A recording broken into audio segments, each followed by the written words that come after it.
ብርሃን ያስፈልጋል። አየ ዓለም ሁሉ እብድ ነህ ሲል አምነህ መኖር የምትችለው ይሄ ብርሃን ካለ ነው። ከሌለ 50 ሰው ተሰብስቦ ልክ አይደለም ካለ ትከዳለህ። ብርሃን ካለ ዓለም ሁሉ ልክ አይደለም ቢል ምን ላርግ አይቻል። ማየትን የመሰለ ደግ ነገር፣ መነካትን የመሰለ መንፈሳዊ ነገር በእውነት ነው የምልህ። በፕሪንሲፕል ብቻ አታልፈውም። ኢንካውንተር ያስፈልጋል። መነካት አለብህ። ህይወት ነው ክርስትና። ተነጋግረን የማንግባባው ብዙ ነገር አለ ቸርች ውስጥ። በመነካት ብቻ ሶልቭ የሚደረግ የተነካ ሰው የሚገባው ነገር አለ። ተናግሬ እማላስረዳ እጅ ጭኜ እማላስተላልፈው እግዚአብሔር ቀጥታ ህይወታችሁን በክብር ይንካው። መጽሐፍ ቅዱስ የእግዚአብሔር ቃል በእጃችን ላይ የያዝን ሰዎች ወደ ሐዋርያት ሥራ ምዕራፍ 9 ቁጥር 31 ላይ እንሄድና የጌታን ቃል አብረን እንካፈላለን። የሐዋርያት ሥራ ምዕራፍ 9 ቁጥር 31 የኮንፈረንስ ወይንም የዓመታችን ቲም ነው እና እሱን በጣም የኛም ቃል ነው፣ የሁላችንም ድምጽ ነው። ክብር ለእግዚአብሔር ለአምላካችን ይሁን። የሐዋርያት ሥራ ምዕራፍ 9 ቁጥር 31ን በጌታ በኢየሱስ ክርስቶስ ስም አነባለሁ። የምንወደው የጌታ ቃል እንደዚህ ይላል። በይሁዳም ሁሉና በገሊላ በሰማርያም የነበሩት አብያተ ክርስቲያናት በሰላም ኖሩ፣ ታነጹም፣ በእግዚአብሔርም ፍርሃትና በመንፈስ ቅዱስ መጽናናት እየሄዱ ይበዙ ነበር። የተቀደሱ እጆቻችንን ወደሚወደን ጌታ ከፍ አድርገን ሃሌሉያ። የጌታ መንፈስ በመካከላችን በኃይል አለ፣ በሙላት አለ። ህልውናህን በመካከላችን ስላደረግህ አምላካችን ቅዱስ እግዚአብሔር ሆይ በጌታችን በመድኃኒታችን በኢየሱስ ክርስቶስ ስም እናመሰግንሃለን። ኃይል በመካከላችን አለና ክብር ለአንተ ይሁን። በእውነት እጅግ አስደናቂ የሆኑ 5 ዓመታትን ከብዙ ድል ጋር፣ ከብዙ ኃይል ጋር፣ ከብዙ ብርታት ጋር በዚች ቤተ ክርስቲያን መካከል እየሰራ ለምድሪቱ በረከት አድርገሃልና እግዚአብሔር አምላካችን ሆይ ምን እንላለን? ስምህ ብሩክ ይሁን። ተመስገን። ዘንዬን ስለረዳኸው፣ አብረውት ያሉትን አገልጋዮች ሁሉ ስላገዝግ፣ እጅ አብራቸው ስለቆመች እናመሰግንሃለን። ደግሞ የሚቀጥሉት ዓመታት የመብዛት የመበርታት የመጨመር እየበዙ የማጥለቅለቅ የመውረስ ስለሚሆን እናመሰግንሃለን። የሚሄዱበት የሚጓዙበት እየበዙ ብዙ ክልል የሚደርሱበት ስለሆነ እናመሰግንሃለን። ፈጽመን ክብር ላንተ ብቻ እንሰጣለን። ይህንን ሁሉ ያደረክ አንተ ብቻ ነህ። ተመስገን። የከፈትነውን ቅዱስ ቃልህን በክርስቶስ ኢየሱስ ስም እንደገና ባርክልን። በዚህም እውነት ውስጥ አልፈ ለልባችን ተናገረን። በክርስቶስ ኢየሱስ ስም አሜን።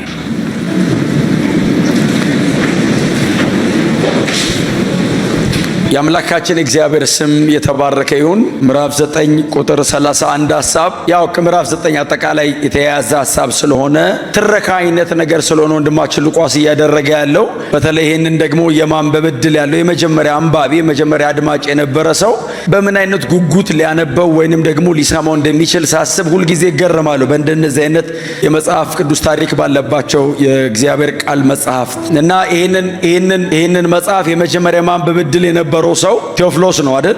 ክቡር ቴዎፍሎስ ሆይ እያለ ስለሆነ የሚጀምረው ቴዎፍሎስ ነው የመጀመሪያ አንባቢ የመጀመሪያ አድማጭ። ምናልባት እሱ ቁጭ ብሎ ላያነበው ይችላል። ምክንያቱም ክቡር ቴዎፍሎስ ሆይ ስለሚል የተከበረ ከበርቴ ባለስልጣን አይነት ሰው ስለሚሆን ምናልባት የሚያነብለት ሰው ያለ ይመስለኛልና በጣም በጉጉት ነው የሚያዳምጠው። ሉቃስ ነው ሁለተኛ መጽሐፍ ነው የጻፈለት። የመጀመሪያ ሉቃስ ወንጌል ጥቅልል እጁ ላይ ያለ፣ ከዛ ደግሞ ሁለተኛ መጽሐፍ ነው የተጻፈለት ያለው። የመጀመሪያውን የጻፈውን መጽሐፍ ሰመራይዝ አድርጎ ነው አይደል ሁለተኛውን መጽሐፍ መግቢያ የሚሰራው።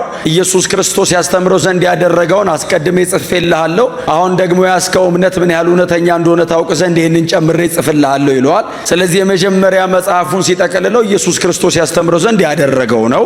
ይሄኛው ደግሞ የያዝከው እምነት ምን ያህል እውነተኛ እንደሆነ ታውቅ ዘንድ ደግሞ የተጨመረ ነው ብሎ ሐዋርያት ሥራን እንደ እምነት ማጽኛ አድርጎ ጨምሮ ሁለተኛ መጽሐፍ ይጽፍለታል።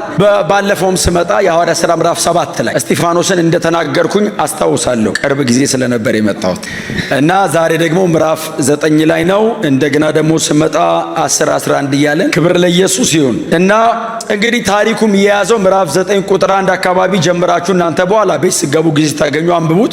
ከወንድማችን ሳውል ጳውሎስ ጋር የተያያዘ ነው አይደል? ምዕራፍ 9 ከወንድማችን ሳውል ጳውሎስ ጋር የተያያዘ ነው እና በዚህ የሐዋርያት ሥራ በሚሸፍነው 30 ዓመት ታሪክ ውስጥ ሰፊ ሽፋን ተሰጥቶት የሚጻፍለት ሰው ነው አይደል? ይሄ ሰው በሐዋርያት ሥራ ምናልባት የመጽሐፉ 70% አካባቢ ከዚህ ሰው አገልግሎት፣ ከዚህ ሰው መነካት፣ ከዚህ ሰው መዳን፣ ከዚህ ሰው መከራ፣ ከዚህ ሰው ስኬት ጋር የተያያዘ ነው የመጽሐፉ 70%። ምናልባትም ደግሞ የዚህ መጽሐፍ ጸሐፊም በዚህ ሰው አገልግሎት ምናልባት ወደ ጌታ መጥቶ ሊሆን ይችላል። ከምዕራፍ 16 በኋላ እኛ እያለ ስለሚጽፍ ከምዕራፍ 16 በኋላ ያለው የታሪኩ አካልም ጭምር ነው የሐዋርያት ሥራ ጸሐፊው ሰውዬ ሉቃስ ራሱ ማለት ነው። እና ሰፊ ሽፋን የሚሰጠውን ሰው የሚያስተዋውቀን ምዕራፍ 9 ላይ አይደለም፣ የሚያስተዋውቀን ምዕራፍ 7 ላይ ነው። በመሰረቱ የሚያስተዋውቀን እስጢፋኖስ ሲወገር ከአስወጋሪዎቹ መካከል ዋናው ነበር ብሎ አይ ቲንክ አንባቢውን ቴዎፍሎስን ኦፌንድድ ያደርገዋል። እና እስጢፋኖስን የመሰለ ምርጥ ሰባኪ፣ ያው ሁላችሁም እንደምትወዱት እንደምታደንቁት ተስፋ አደርጋለሁ።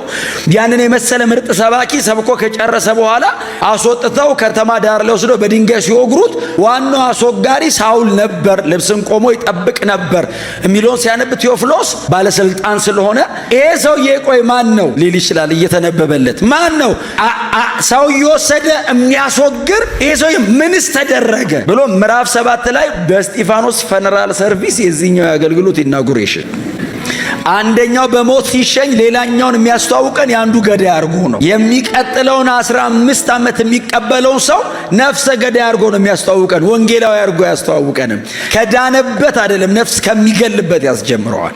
እና ጳውሎስ ራሱ ብሏል ገላትያ ምዕራፍ 1 ላይ ነው ወደር የሌለው ምሕረቱን ያሳይ ዘንድ ከኃጢአተኞች ዋናውን እኔን አዳነኛል። እና ሲጻፍም ታሪኩን የጻፉለት አይ ቲንክ እኔ ሐዋርያት ሥራ የጳውሎስ አገልግሎት ብቻ አይደለም ባዮግራፊ ጭምር ነው። ከዳነበት ቀን ጀምሮ እኮ የገባበት የወጣበት ሁሉ እነ ጴጥሮስን እኮ ጎርቷቸዋል። ሉቃስ በጣም ይቅርታ ጎርቷ ስብከት ብቻ እኮ ነው የጻፈው። እንደውም እኮ አስወስዶባቸዋል። ምዕራፍ 7 ይሄ ወስዶታል። ማነው ስሙ እስጢፋኖስ። ምዕራፍ 8 እኮ ፊልጶስ ወስዶታል። ከምዕራፍ 6 ጀምሮ እኮ ጴጥሮስ የለም። አለፈ እያለ ነው። እንደውም ታምር ያለበትን ነው የጻፈው። የጳውሎስ እኮ አንድ አልቀረም። የተገረፈው፣ የተወገረው፣ የፈወሰው ምንም እኮ አልቀረም። ጥርቅርቅ አድርጎ ነው የጻፈው። አይ ቲንክ የጳውሎስ በጣም አድናቂ ነው እና የጳውሎስ ተጽዕኖ አለበት ሰውየው። በመሰረቱ ሰውየው ጥሩ ሰው ነው። ጥሩ ሰው ስለሆነ ጳውሎስም የሱ ተጽዕኖ አለበት አይደል? ጳውሎስ እኮ የሐኪም ተጽዕኖ አለበት አይደል? ድሮ የታመመ ሲመጣ እጅ ጭኖ ይጸልያል። ከዶክተር ጋር ውሎ ነው ለሆድ ህመም ጥቂት ያለውና የዶክተር ተጽዕኖ ነው። እና ውሏችሁን አስተካክሉ። ከፕሮፌሽናልስ ጋር የምትውሉ አገልጋዮች ጌታ ይባርካችሁ። ክብር ለኢየሱስ ይሁን። እና ኢንፍሉዌንስ ነው አብሮ እየዋለ ነው። በእውቀት መራመድ ጀመረ። ሰው አይ ቲንክ ፈላስፋ ሊሆን ይችላል። ያው የተርሴስ ሰው ነው። አቴናም ገብቶ ተምሮ ሊሆን ይችላል።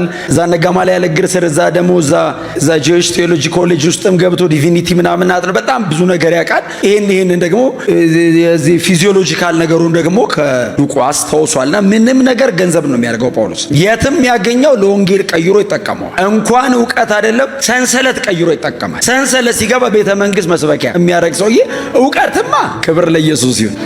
እና ምዕራፍ 7 ላይ ከእስጢፋኖስ መወገር ጋር ተያይዞ አይ ቲንክ እኛ የሚያስተምሩን ሰዎች ጨርሰው ስለሚያስተምሩን እንጂ የመጀመሪያ አንባቢ ብትሆኑ ነው። እናንተ በእውነት እስጢፋኖስ ተነሳ ብላችሁ በቃ ለምድሪቱ ተነሳ፣ እግዚአብሔር ጎበኘ ኢየሩሳሌምን። አገሪቷ ላይ በእንደዛ አይነት መንገድ በጣም ኦራተር፣ በጣም ካሪዝማቲክ፣ ቀጥሎ ደግሞ የእግዚአብሔር ኃይል የሚገለጥበት ንግግሩ በተአምር የሚጸናል ሰው ተነሳ ብላችሁ ሳትጨርሱ አስገደለው የሚል ስታነቡ ጳውሎስ የጸሎት ርዕስ ነው አይደለም የሚሆነው። ምናልባት ምዕራፍ 9 ጋር ያልደረሰ ሰው እኮ የሳውል መንፈስ እያለ ሊጸልይ ይችላል።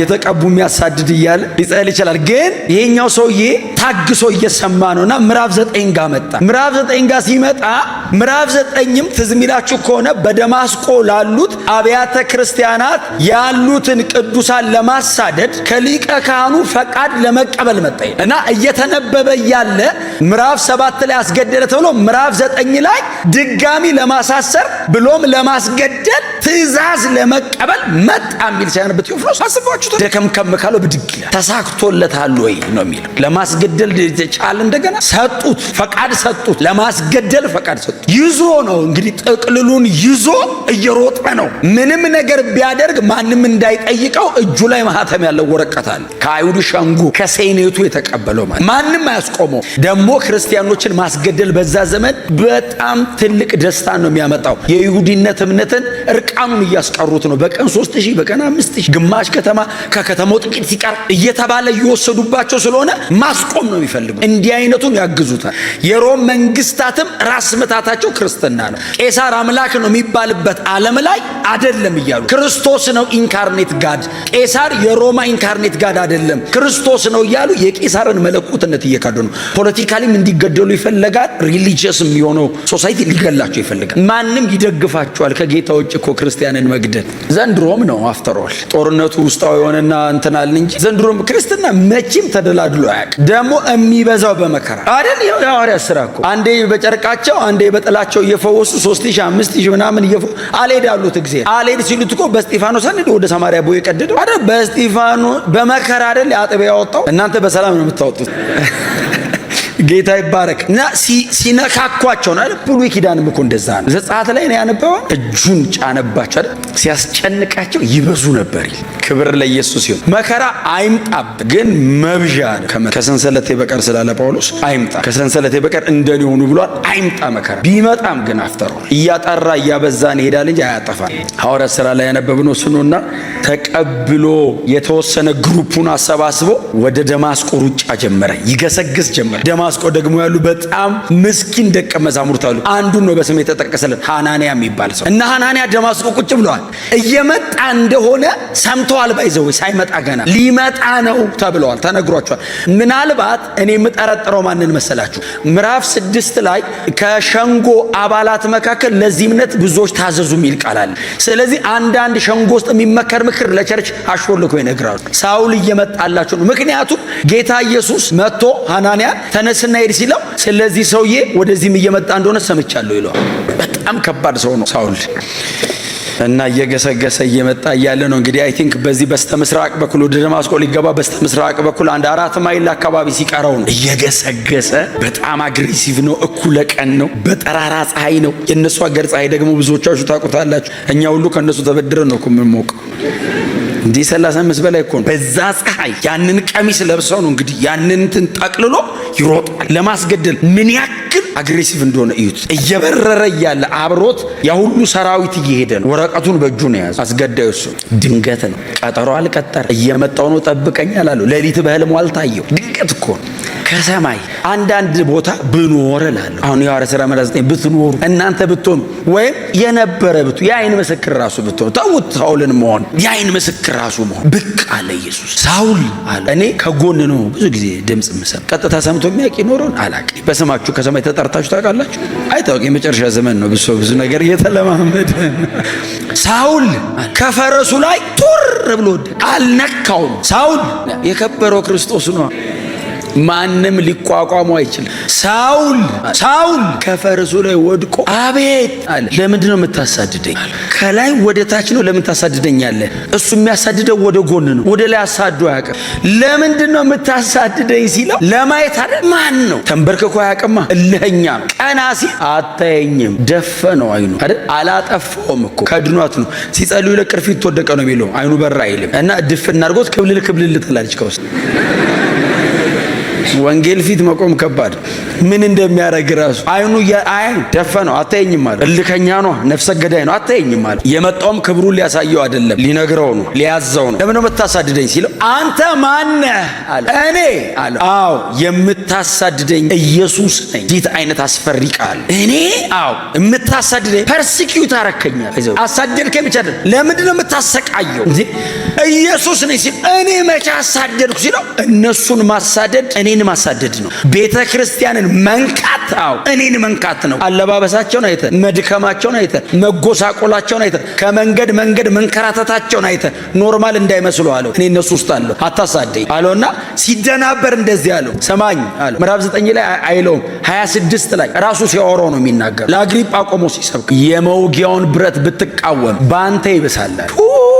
እወድሃለሁ ቢለው ምን አለ? ይወድሃለሁ ተብሎ የሚንበረከክ አለ? ይሄ አይንበረከክም። እወድሃለሁ ብትለው እሱ መች ጠፋኝ ነው የሚል አየህ ለዚህ በትር ነው የመውጊያውን ብረት ሬዚስት ልታረገኝ ብትሞክረኛል ከዚህ በኋላ አየህ ብትሞክረኛለና አጠፋሃለሁ። በአንተ ነው የሚበሳው። እኔ ልትወጋኝ ነው የምትመጣው። በድምጼ ነው ከፈረስ ላይ እየጣልኩህ አለው። እንዲህ ብነካ ሳውል የሚባል ሰው ነበር ነው ማስበላ ታሪክ ነው ማረጋል እንዳትቆም ፊቴ ሲለው ተነስቶ ተንበረከከ። ከዛስ የሚመራው ፍለጋ እጁን ሲልቅ ዙሪያ ያሉ ሰዎች ድምጹን ሰምተዋል። ኢየሱስ ግን የታየው ለሱ ብቻ አላዩም። ድምጽ ግን ተሰምቷቸዋል ምናምን የሚል ምክንያቱም ጌታ ኢየሱስ ሲጠመቅ ትዝ ይላችኋል። አብ ሲያወራ ኢየሱስ የተጠመቀ ግን ትዝ ይላችኋል። እኔ በእውነት ኢየሱስ የተጠመቀ ነገር ማችሁ አሁን ሃሎታን የተጠመቀ እንደማለት እየተጠመቁ መደዳ ውስጥ ገብቶ ኢየሱስ አምላክ እኮ አይመስልም። ኖርማል አይደለም። ገና 30 ዓመት ወጣት ምን ሰርቶ ነው የመጣው ሊሉት እኮ ይችላል። ሰው ሊያድን ተራው ሲደርስ ተረኛ ሲል ዮሐንስ የመጀመሪያው ዮሐንስ እኮ የሚያጠምቀው ማጠመቅ ፈልጎ ብቻ አይደለም። ስታጠምቅ ሰማይ ተከፍቶ መንፈስ የሚወርድበት እሱ ነው ስላለው ቼክ ያደረገ ነው ሲል ኖርማል ሰው ነው። እለፍ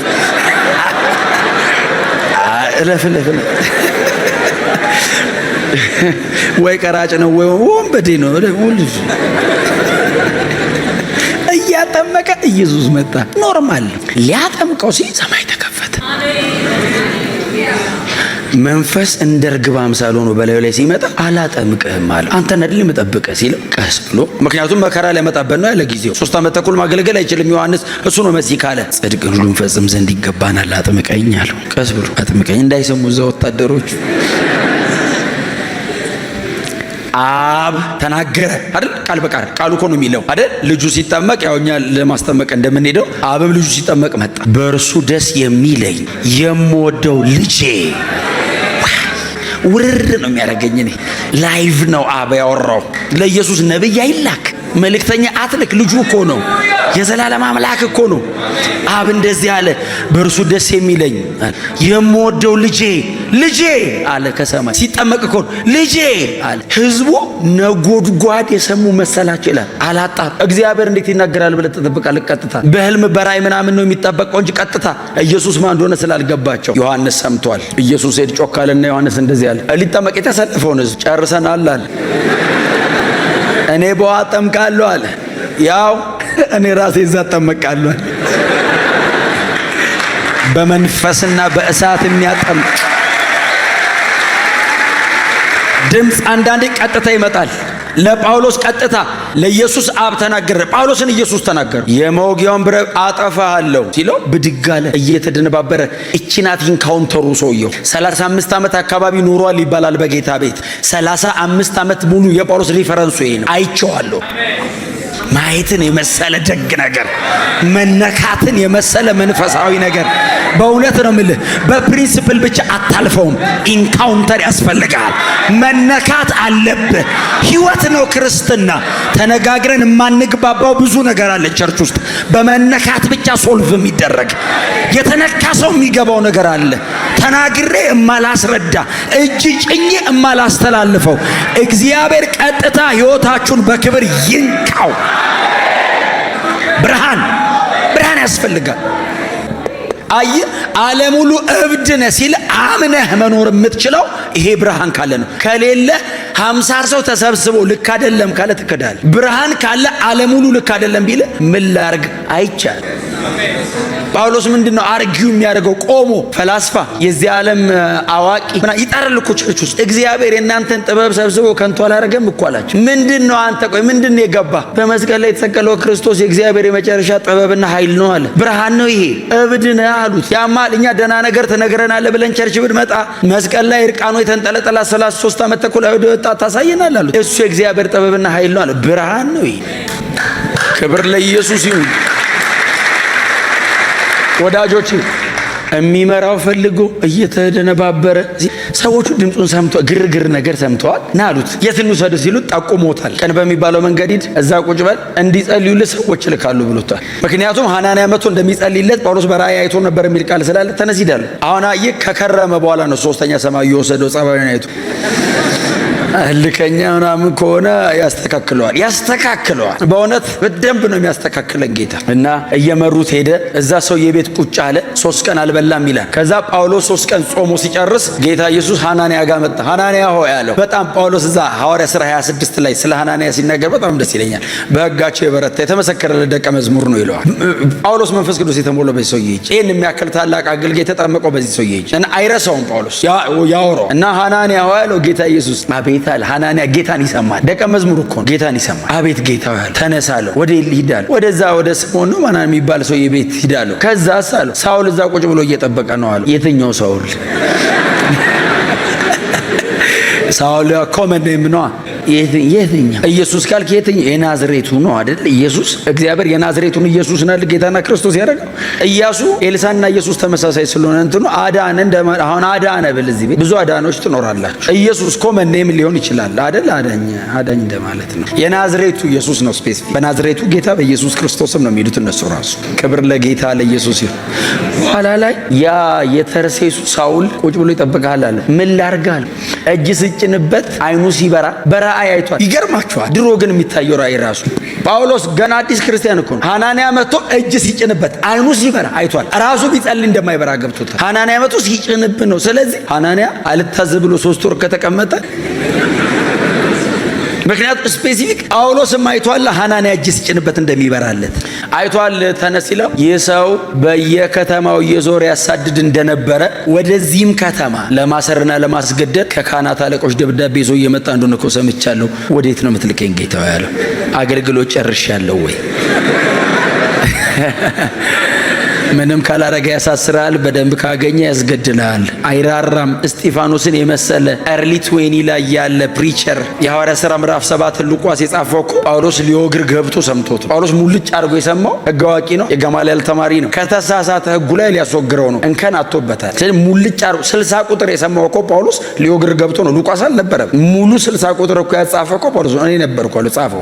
ላስወግረው ገብቼ ሰምቼዋለሁ ጻፈው። እንዴት አይነት የስብከታ ኢንትሮዳክሽኑ ቦዲው ኮንክሉዥኑ አሜዚንግ እኮ ነው። እስጢፋኖስ ማይቲ እንኳን ቶሎ ወደ ጌታ ሄደ እንጂ እነ ጴጥሮስን ይጋርዳቸው ነው። አመጣጡ ያስፈራል። ልጅ ቀጥሎ ንግግር ብቻ አይደለም ተአምራት እግዚአብሔር በእጁ ያደርግ ነበር። ከዛ በአደባባይ ተከራካሪዎቹን ይረታ ነበር ይላል። ምን ማለት መሰለህ? እየተከራከርከው እያለ ብቻን አስቀርቶ ቲፎዞን ቸርች ይዞ ሄደ።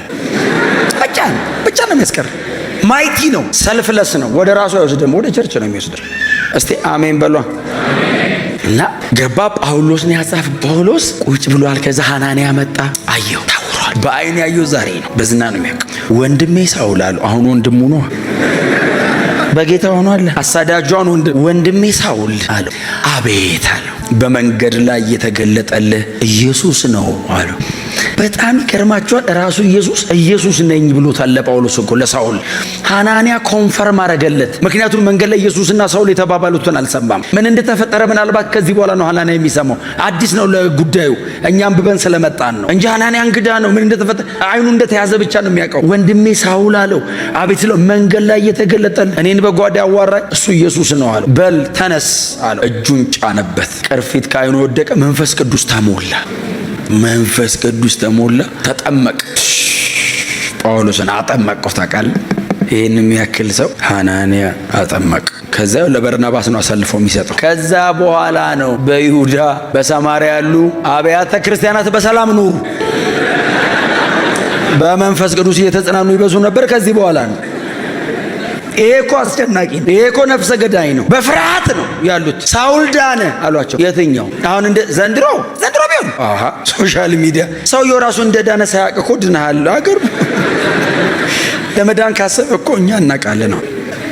ዳርዳር ያለ ሰው እኮ አገር አንዳንድ እንግዳ ሆናችሁ አታውቁም? ስለ እናንተ ስለ ራሱ እንደዚህ ሆንክ እንዴ ተብሎ ማለት ድሮስ በእንትን ነው ኦራሊ ነው አይደለም፣ በንግግር ነው። ሳውል ዳነ በእግር ተሄዶ ሌላ ከተማ ነው፣ ስልክ የለ ምን የለ።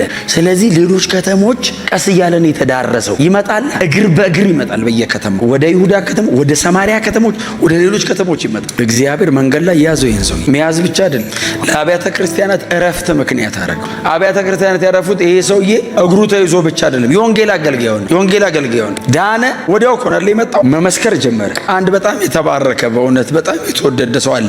አዲስ ኪዳናችን ላይ በጣም ሰፊ ሽፋን የለውም።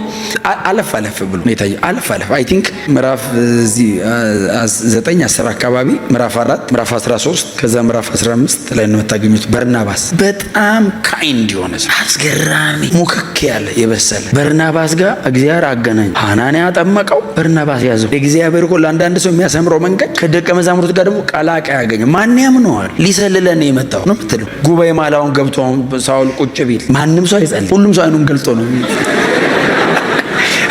አይናችን ጨፍነን። ምክንያቱም አይንን ስገልጥ እስር ቤት ሊሆን ይችላል የምታገኘው። ሁሉም ሰው በፍርሃት። ስለዚህ በርናባስ ያዘው። እንደዚህ አይነቶች ይብዙልን። ከጀርባ ነው በርናባስ። ምክንያቱም አይደል ምዕራፍ 11 አካባቢ ነው አይደል በርናባስ ይዞት አንጾኪያ ቸርች ይዞት የመጣው። ተርሴስ ወርዶ ፈልጎት አንጾኪያ ቸርች አመጣው። 11 ላይ እኮ በርናባስና ሳውል ነው አይደል የሚለው። በርናባስና ሳውል 13ም ላይ በርናባስና ሳውል ይሆንና ሳውልና በርናባስ ሆኖ ተገለበጠ። ከፊት አመጣ። ይሄኛው ወደ ኋላ ሆኖ እሱን ከፊት ይዳል። ተጣልተው ሲለያዩ ማርቆስን ይዞ ብስል አድርጎት፣ ማርቆስና ጳውሎስ ተጣልተው ተለያይተው በርናባስ ማርቆስን ይዞ አብስሎ ማርቆስ ይጠቅመኛል አለ ጳውሎስ ራሱ። እግዚአብሔር በርናባሶችን ያብዛልን፣ በርናባሶችን ይስጣችሁ፣ በርናባስም ያረጋችሁ በእውነት። እና ቤተ ክርስቲያን በይሁዳ በገሊላ በሰማርያ ያሉ አብያተ ክርስቲያናት እየበዙ እየተጽናኑ እየተጉ እየጨመሩ የቀጠሉበት አንዱ ምክንያት የምዕራፍ 9 ዋና ሐሳብ የሆነው ወንድማችን ሐዋርያው ቅዱስ ጳውሎስ የቀድሞ ሳውል እግዚአብሔር ኃይል በወንጌል ብርታት በጌታ ኢየሱስ ክርስቶስ ብርሃንና መገለጥ በመንበርከኩ ነው። ይሄ ሰው መዳን ብቻ ሳይሆን ለቤተ ክርስቲያንም እጅግ በጣም የሚተካ የማይመስል ስራ ሰርቶ ያለፈ ሰው ነው። ምናልባት በዚህ ሰው አገልግሎት የተደረገው ነገር ይደገማል ወይ እስክትሉ ድረስ እንደዚህ አይነት ሰው ይመጣል። በእንደዚህ አይነት ብርሃን፣ በእንደዚህ አይነት አቋም፣ በእንደዚህ አይነት መሰጠት መጨረሻ ላይ ህይወቱን እስከ መክፈል ድረስ የሄደው የዚህ ቀን በተገናኘው ብርሃን አገኘው፣ ነካው።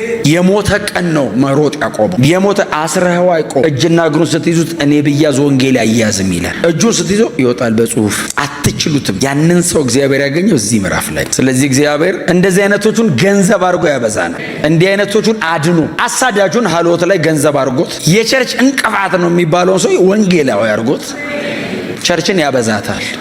በዚህ ይባርካችሁ። እውነታውን ወደ ቸርች እየመጣ ያለ በጣም እንደዚህ አይነት ብዙ ሰው እኮ ይኖራል። በጣም ብዙ ሰው እኮ ይኖራል እንደዚህ አይነት ለቤተ ክርስቲያን ትሬት የሆኑ ወንጌል ሲባል ደማቸው የሚንተከተክ ሰዎች ተንበርክከው ያሸበሸቡ ቸርች እናገኛቸዋለን። በእነሱ ምክንያት እኛ ገብተን የማንሰብክበት ቦታ ወንጌል ይሰበካል። እኛ መርገጥ የማንችልበት ቦታ በእነሱ ምክንያት ወንጌል ሰብሮ ይገባል። በጳውሎስ ምክንያት አቴና አሮስፋጎስ መስበክ ተችሏል። የፈላስፎች ፍልስፍና ማወሪያ ቦታ ላይ ጴጥሮስ አይሄድም። መቼስ ጴጥሮስ እሱም አይሄድ አይሞክረውም፣ እነሱም አይጠሩትም። ምክንያቱም እሱ እንትን አሳጥማጅ ነው። አሳጥማጅ አይሰሙ ምን ፍልስፍና ያመጣል? ፒተር ሲሶሮ የተወሰነች ፍልስፍና እንደቀመሰ እና ንገረን ምንድነው ፍልስፍና? አሮስፋጎስን እግዚአብሔር በዚህ ሰው እግር ረገጠው። ኮርት ላይ እንደዚህ ሰው የፍርድ ቤት ሰባኪ የለም። ተከሶ ገብቶ እኮ ነው ብትንተናቸው ነው የሚሆን። ስለ ራስህ ተናገር ሲሉት እኮ ነው ወንጌል የሚሰብከው። ነገስታትን እግዚአብሔር የነካው በዚህ ሰውዬ። እንዲህ አይነቶቹን እያዳነ ቤተ ክርስቲያን እንድትበዛ፣ እንድትሰፋ፣ እንድትበረታ፣ እንድትጽናና ያደርጋል። ክብር ለእግዚአብሔር ለአምላካችን ይሁን። መንፈስ ቅዱስ እንዲህ ያሉትን በወንጌል ብርሃን ይጠቀልላል። ይህ 5ኛው ዓመት ዋናው የሚድንበት ዓመት አለቃውን እግዚአብሔር ወደ ቤተ ክርስቲያን በወንጌል ኃይል እየጠቀለለ የሚያመጣበት ዓመት ይሆናል። ክብር ለኢየሱስ ይሁን። እንትናም ዳነ የሚባልበት ዓመት በቃ እግዚአብሔር ይሄንን ለሃሎት ለኢትዮጵያ ቤተ ክርስቲያን ያደርጋል። ይሄ ድምፅ የዚች ቤተ ክርስቲያን ድምፅ ብቻ አይደለም፣ ለከተማውም ለአገሩም ድምፅ ነው። ይሄ በእውነት በመንፈስ ቅዱስ መጽናናት እየበዛ መኖር ይሄ ለኢትዮጵያ ቤተ ክርስቲያን ድምፅ ነው። እግዚአብሔር ደግሞ ይሄንን እዚህ ቤት ቢጀምረውም አብያተ ክርስቲያናት ላይ ደግሞ ያፈሳዋል። ክብር ለኢየሱስ ይሁን። አለቆች ዋና ዋናዎቹን እግዚአብሔር አሳልፎ ይሰጣቸዋል። በቃ ተዘጋጁ ለዚህ ከብዙ ቴስቲሞኒ ጋር ይሄ ቃል ሰርቶ ከብዙ ምስክርነት ጋር ነዷችንን አቅፈን እንመጣለን። ብዙ ሳውሎችን ይዘን ጳውሎስ ሆኖ ስማቸው የማንነት ለውጥ፣ የስም ለውጥ፣ የስፍራ ለውጥ አድርገው ወንጌል እየሰበኩ እናገኛቸዋል። ክብር ለኢየሱስ ይሁን። በቃ እንደዚህ ነው አይደል? አሁን ዘንድሮ ቸርች እንደዚህ ነው። እየበዙ በመንፈስ ቅዱስ እየተጽናኑ ይሄዳሉ። የኛም እስቲ አሜን በሏ። በቃ እየበዙ እየተጽናኑ ይሄዳሉ። የኛም ይሄው የኛም በጣም ነው የምወዳችሁ። በጣም ደስተኛ ነኝ። በመንፈስ ቅዱስ እየተጽናናን እየበዛን እንሄዳለን። ቆመን አጭር ጸሎት ላድርግላችሁ። ክብር ለኢየሱስ ይሁን። እጆቻችሁን ከፍ አድርጉ እስቲ ድምጹን አንድ ሰው ከፍ ያርግና በመንፈስ ቅዱስ እጽናናለሁ በሉ እስቲ። እየበዛንም እንሄዳለን በሉ እስቲ። ሃሌሉያ። አንድ ሰው ብዙ ሆኖ ይታየኛል። እግዚአብሔር አንዱን ሰው ለእልፍ ያረጋዋል፣ ጥቂቱን ለከተማ ያረጋዋል። ክብር ለኢየሱስ ይሁን። የገቡበት ከተማ ቤተ ጣዖት ያዘጋሉ፣ የክርስቶስ ቤተ ክርስቲያን ትተከላለች። የገቡበት ከተማ ጠንቋዮች ይንበረከካሉ፣ ኃይላቸው ይዋጣል፣ የክርስቶስ ወንጌል ከፍ ይላል። እነ ሲሞን ይዋረዳሉ፣ ከተማው ላይ የክርስቶስ ኢየሱስ ስም ይሰበካል። በዚህ እንበዛለን። ኢየሱስን በሚገልጥ እውነት እንበዛለን። ወንጌልን በምድሪቷ ላይ በመስበክ እንበዛለን። እቺ ቤት ብዙ ትሆናለች። እቺ አጥቢያ ብዙ ትሆናለች። ብዙ ዓለማት ላይ ትረግጣለች። ክብር ይሁንልህ። እናመሰግንሃለን።